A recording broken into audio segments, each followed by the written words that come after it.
Okay, this episode is going to be about gold panning, panning for gold. I'm going to do a quick demonstration.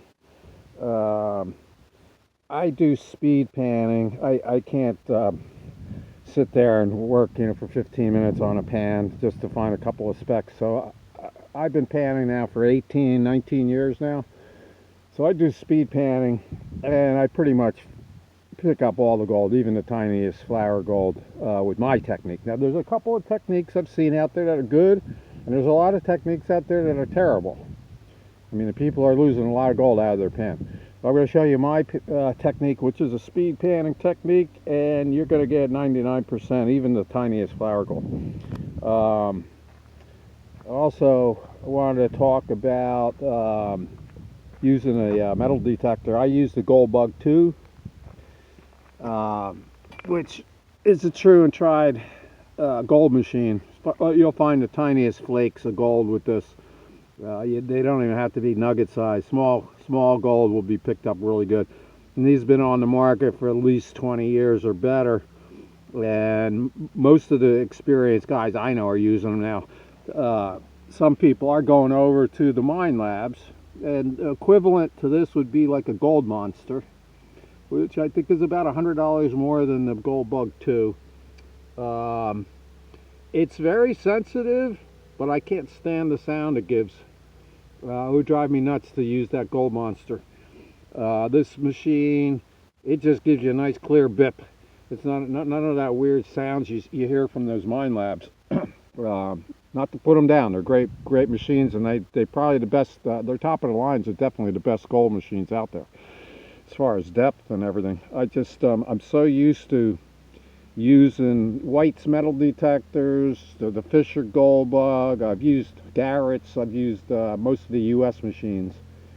So anyway, you can't go wrong with the Gold Bug, and go with the small sniper coil. It's only about 5 inches, because then you're gonna get big nuggets too. You won't go as deep as if you were using big 8-inch coil, but it's much more sensitive to the smaller flakes. And that's what 99% of the gold out there is flower gold or flakes. It's not big nuggets. So go to the smaller coil, elliptical coil. They're super light. This mounts right to your belt, so you're not carrying this around. It's got slots there. It goes right on your belt, right on your waist. And all you're doing is swinging this, because this is super light, So anyway, I recommend that. I did one article back in 2006.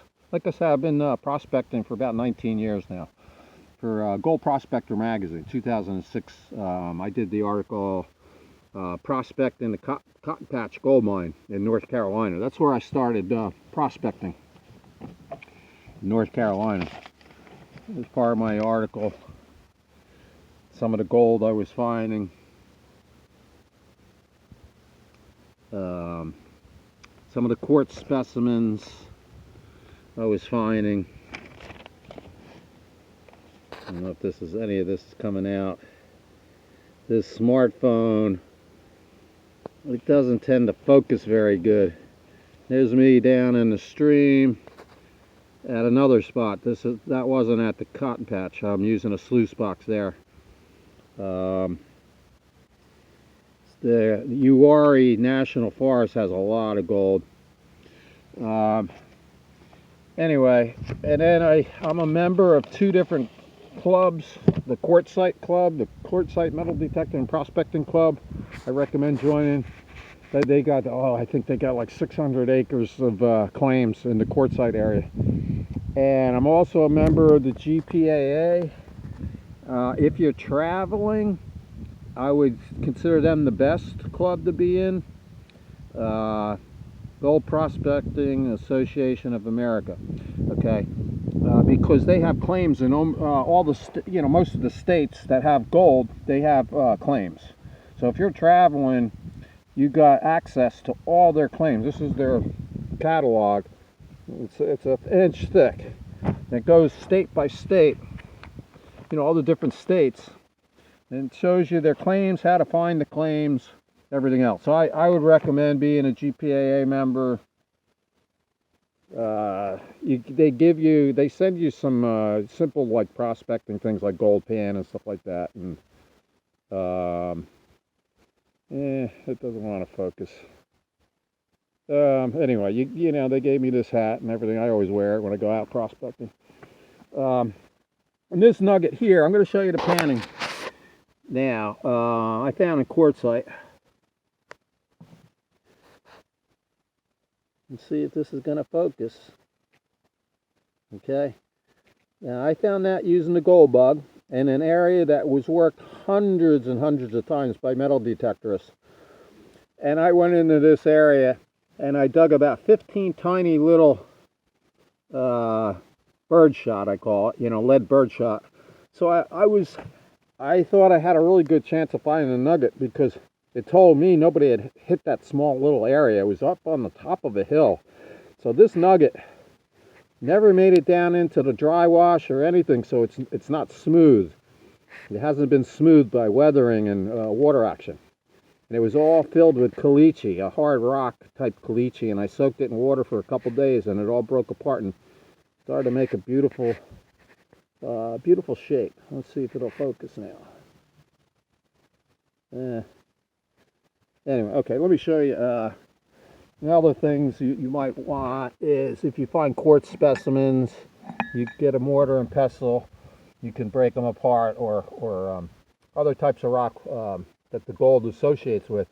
A mortar and pestle, you can crush it up and then put it in a gold pan to see if it's got any fine gold in it.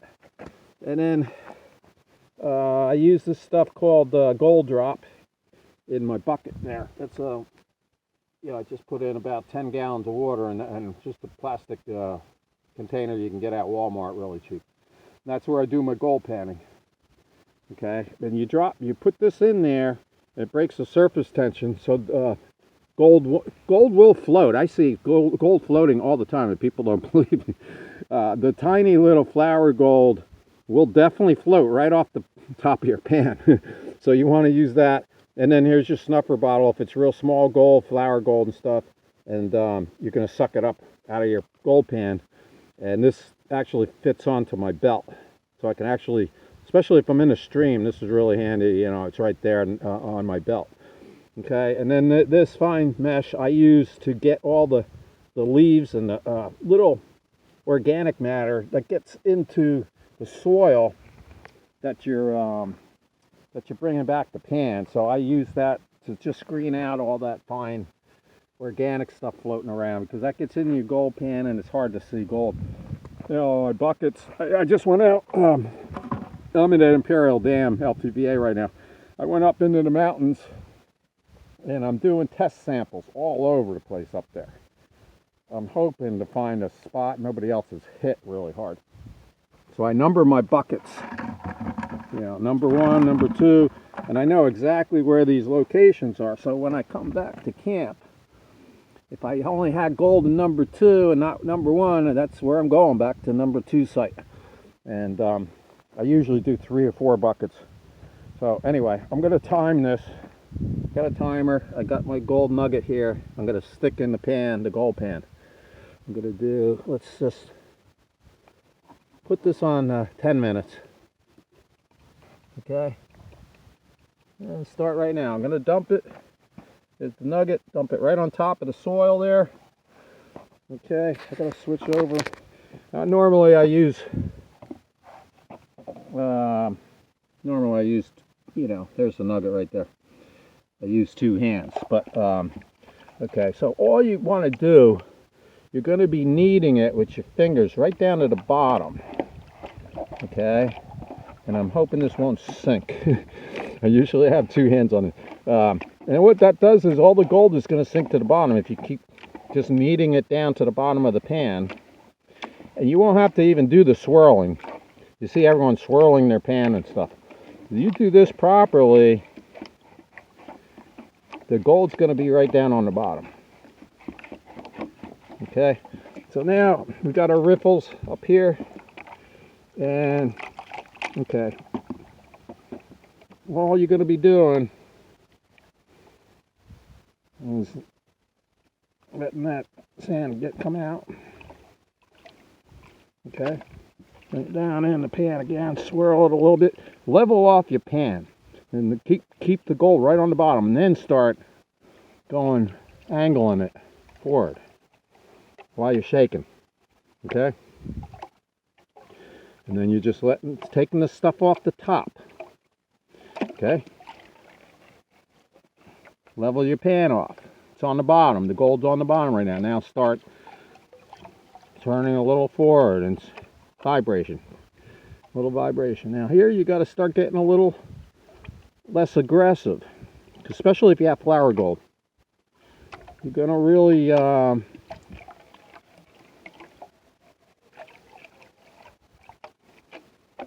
got to start being a little more careful. Okay, see, there's the gold already. Right there. And we're at 2 minutes. I've already found the gold.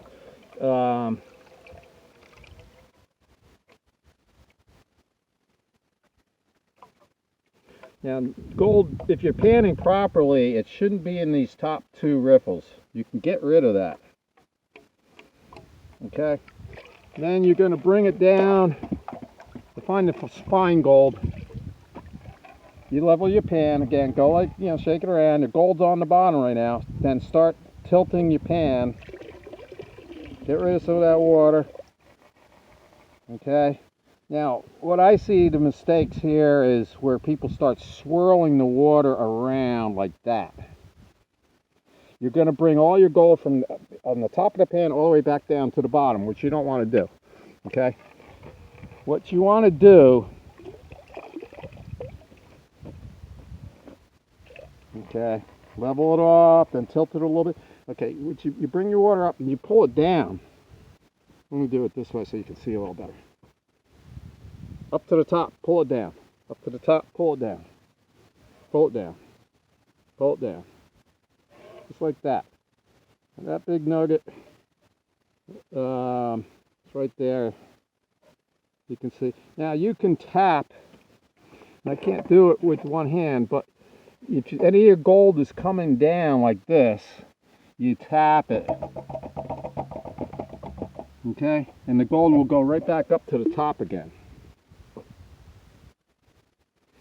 Up to the top, slowly pull down. Okay, see that nugget? That nugget's big enough where it really wants to make it to the bottom. And I don't pan very well with one hand, and thinking about doing the camera shot and everything. Okay, so all you have left is your nugget, and your gold will be up there. Like I say, if any of your gold starts slipping down, you're just going to be doing that. Let's put the nugget right there, say. Just start doing the tap. The gold will go to where you're tapping. Okay? Nugget's there. If I start tapping over on this edge here, it's going to move over there.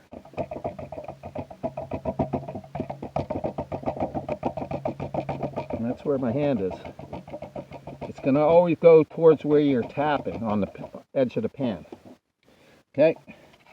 So, 2 minutes, and that technique, I get almost all of the gold, even the tiniest flour gold. You really don't have to.